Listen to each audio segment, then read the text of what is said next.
I'll just push how did it feel to finally be back out there and finally be out there and get a win? No, it was good. You always want to be on the field. It was tough having to watch, but I knew my role, and that was to be positive for the guys that were in. And but no, to answer the question, it felt really good to get back on the field and help contribute. Taylor, I realize you're supremely confident in your ability, but to have played, well, to have had as much time off as you had off, did you even expect that you would be this sharp and this dialed into every facet of the offense? Our offense, any Saturday, can have the performance we did today. So it was never a question of if I could do it or if I felt confident. It was just if I didn't make mistakes and allowed our playmakers to make plays, and we'd be fine. And so I really didn't think about it. I just knew if I managed the game and did my job, that we'll be fine. But there were some plays I thought that went beyond managing. I thought the pass to McDonald that he kind of caught and curled upfield. I thought you keeping your eyes upfield on the touchdown pass to McGuffey.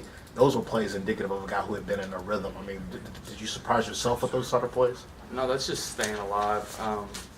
It's something I always.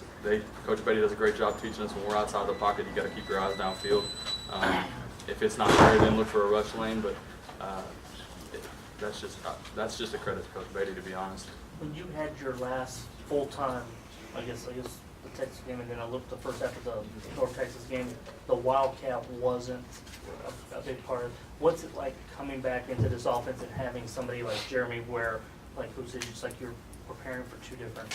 I mean, it helps a lot because it puts them on their heels because they're trying to make personnel changes and get different people in the games, and it keeps them on their heels. They don't really know how to handle it, to be honest. And as long as we're executing efficiently, it doesn't mean that we have to get 10 yards of carry with that. It just means if we can manage the line of scrimmage and control the line of scrimmage when we bring in everybody else and run a normal offense, like I said, it puts them on their heels.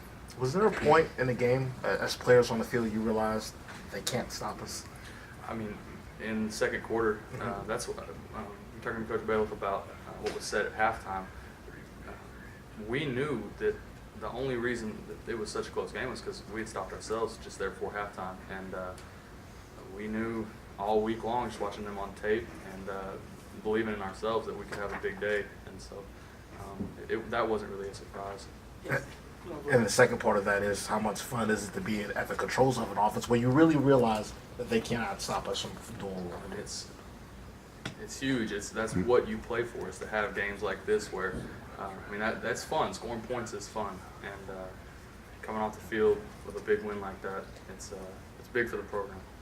Speaking about being in the zone, it seems like any time a ball gets near Vance, he's going to catch it and make something happen with the ball. What's that like for a quarterback, knowing you've got a guy out there like that? It's huge. It's a safety blanket, and you have a lot of confidence in guys like him and Luke. And it's unfortunate that Luke was out this week, but having guys like that.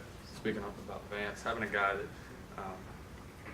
the touchdown he scored at first in the game was not a great ball. He went up and made a play on it. And having guys like that, that's how, because it's not going to be perfect every time. And having guys like that helps make the offense go.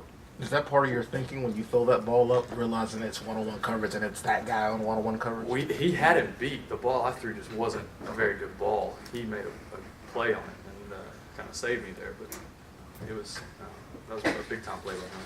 Taylor, on you, we talked practice while you were out, but what was it like having to, the tough breaks for you and then the shoulder and then re-aggravating it and then, having to sit and kind of watching it? It was tough for a little while when I was really hurt, and then when I came back and I felt like I was happy or healthy, I should say, and I was ready to go.